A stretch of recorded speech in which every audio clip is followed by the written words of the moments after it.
Berkas perkara 5 tersangka kasus pembunuhan Brigadir Nofriansyah Yosua Huta Barat tengah didalami Kejaksaan Agung. Pendalaman terhadap berkas perkara dilakukan guna memastikan kelengkapan berkas. Kejaksaan Agung mengumumkan status berkas perkara Ferdy Sambo dan 4 tersangka lainnya akan diumumkan pada 29 September 2022. Setelah berkas dinyatakan lengkap, 5 tersangka pembunuhan Brigadir Yosua dapat segera diadili di persidangan. Kejaksaan Agung membuka opsi menggabungkan berkas perkara pembunuhan Brigadir Yosua dengan berkas perkara obstruction of justice dalam proses penyidikan. Penggabungan kedua berkas perkara itu dinilai bisa menjadi celah untuk meringankan hukuman Ferdy Sambo. Yang kita terima berkasnya sudah split sync. Ya. 338, 340 jadi satu berkas perkara, obstruction of justice satu perkara. Ya kan? Nanti untuk penggabungan perkara sebagaimana pasal 141 KUHP itu adalah domain daripada penuntut umum. Ya Mbak ya? Jadi domain dari penuntut umum. Itu masih dimungkinkan untuk dilakukan penggabungan. Sebelumnya, Ferdy Sambo telah dipecat dengan tidak hormat dari institusi kepolisian. Keputusan itu diambil melalui sidang Komisi Kode Etik yang berlangsung selama 3 jam pada tanggal 19 September yang lalu. Kini publik menanti kapan Ferdy Sambo dan tersangka pembunuhan Brigadir Yosua yang lainnya akan menjalani sidang di pengadilan. Indonesia Police Watch batal menghadiri undangan Mahkamah Kehormatan Dewan MPR hari ini. PW batal karena lantaran merasa diperlakukan tidak hormat saat masuki gerbang pintu DPR RI.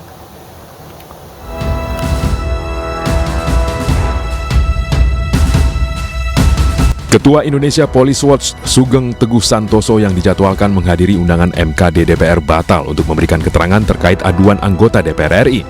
IPW batal hadir lantaran merasa diperlakukan tidak hormat saat memasuki pintu gerbang DPR RI. Sugeng Teguh Santoso dipanggil sebagai saksi atas temuan sejumlah nama yang memberikan fasilitas private jet ke mantan Karo Paminal Propam Polri Brigjen Hendra Kurniawan.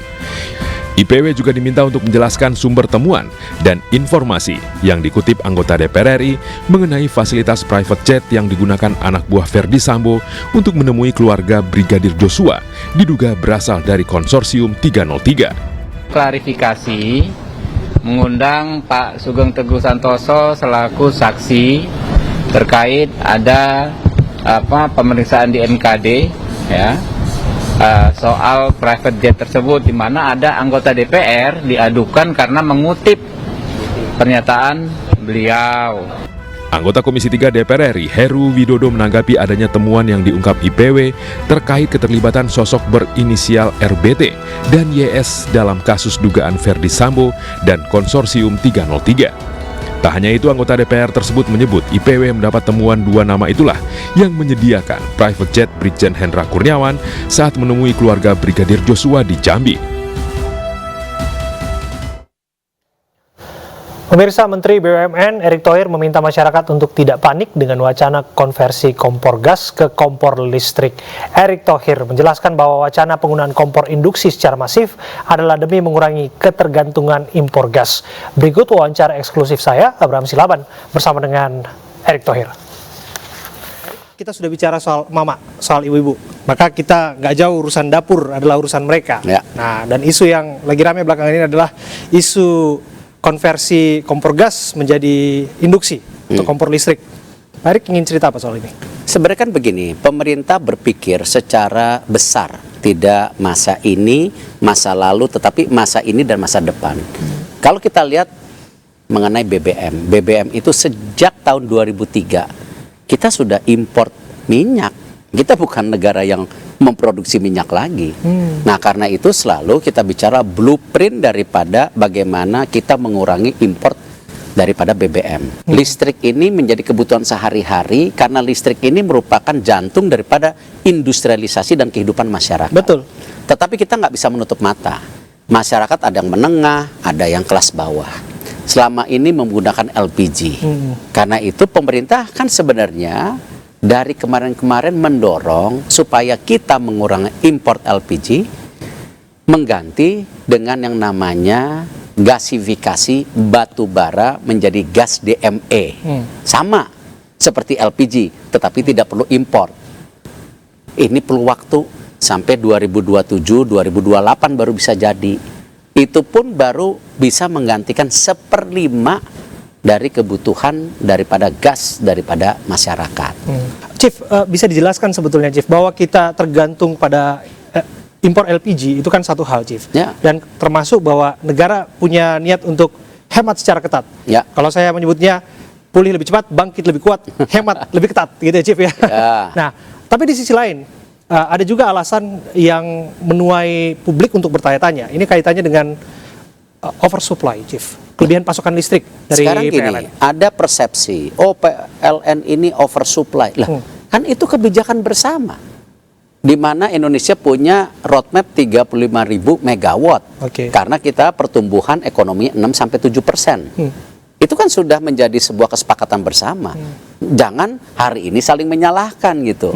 Nah, kita harus yakin dengan pertumbuhan ekonomi kita 5%, dengan sekarang banyaknya industrialisasi, apalagi kehidupan masyarakat sekarang semua menggunakan listrik, wifi, internet, data center, sekarang itu perlu listrik. Ya. Artinya ini akan ketemu equilibriumnya, cuman karena kemarin COVID itu tertunda. Oke. Tapi akan ke sana, dan itulah kenapa pemerintah juga mendorong transisi yang dari fosil ke energi terbarukan. Oke. Tapi bukan berarti harus segera mematikan yang sudah ada. Oke. Gitu. Niat Karena mulianya- ingat loh, energi terbarukan itu harga listriknya lebih mahal masih. Oke.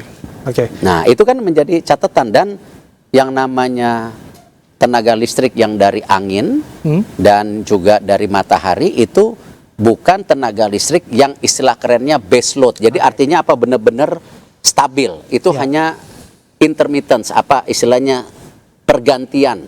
Tetapi yang base load itu kan air. Ya kan, geothermal. Ya, ya. Dan kemarin di China sendiri ketika ada heat wave, angin panas, sungai-sungai di China agak mengering, listriknya berkurang. Nah, itulah equilibrium. Jadi kita nggak bisa bicara benar dan salah. Ini keseimbangan semua. Kita perlu yang namanya listrik dari air, Ya. listrik dari angin, listrik dari geothermal, listrik Batubara. dari batu bara saat ini yang akan nanti mati, dan juga listrik dari tenaga Oke. angin. Kita bangun persepsi begini, Chief, bahwa kita tahu betul dengan pakai kompor listrik kelak ini kan juga ramah lingkungan ya.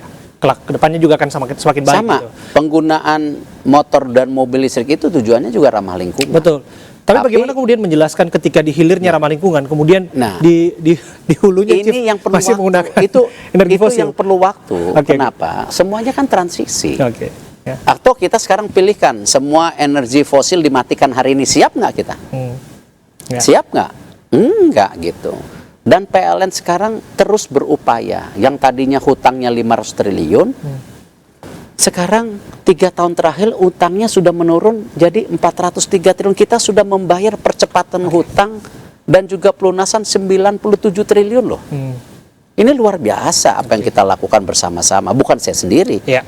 Ya, komisaris, direksi BUMN dan seluruh kementerian yang mendukung juga ini menjadi bagian bersama-sama gitu. Ya, Chief, ini menarik sekali, Chief, karena memang ini menjadi bahasan dalam sepekan ini. Ya, ya. Termasuk saya tahu betul, pasti Pak Erik juga mengikuti bagaimana alotnya pembahasan ini DPR juga kan, Pak Erik, karena mereka merasa untuk membela masyarakat yang punya kekhawatiran tertentu. Ya, Chief. sama. Alat-alat kompor listrik yang Pemerintah mahal, apalagi, pemerintah kan tukang bagian bakso juga yang dari harus jalan masyarakat. kemana-mana dan lain Pemerintah sebagainya. juga bagian dari masyarakat. Oke. Kita bersama-sama.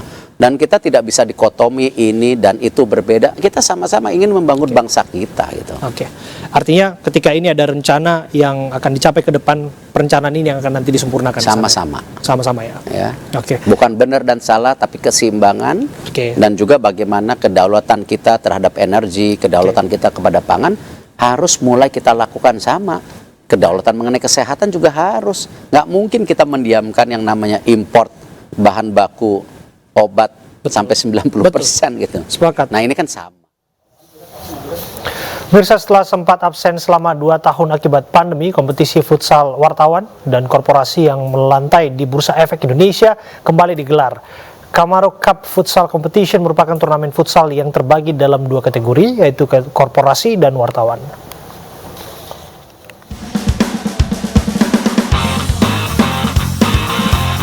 Sebanyak 23 tim futsal turut ambil bagian dalam Camaro Cup Futsal 4 2022. Ada 2 kategori dalam kompetisi futsal ini, yakni korporasi dan wartawan. Kompetisi futsal digelar untuk meningkatkan persaudaraan antar korporasi yang sudah melantai di Bursa Efek Indonesia dan juga mempererat silaturahmi terhadap antar wartawan. Event ini terselenggara lagi akan sejalan dengan Kamar Futsal Bangkit Bersama Pasar Modal. Sangat menghargai event-event seperti ini karena ikut membantu memajukan futsal di Indonesia. Kolaborasi jurnalis dan korporasi dalam kompetisi futsal yang didukung dan disponsori oleh MNC Group ini diharapkan dapat mendukung dan memajukan pasar modal Indonesia. Dengan turnamen futsal ini momentum kita bangkit, semakin sportif, semakin bangkit pasar modal Indonesia, semakin semangat dan pada ujungnya bisa mendukung perekonomian nasional. Semua stakeholder pasar modal bisa berkumpul lagi untuk menjalin kebersamaan kita dengan tujuan utama bersama-sama kita memajukan pasar modal Indonesia.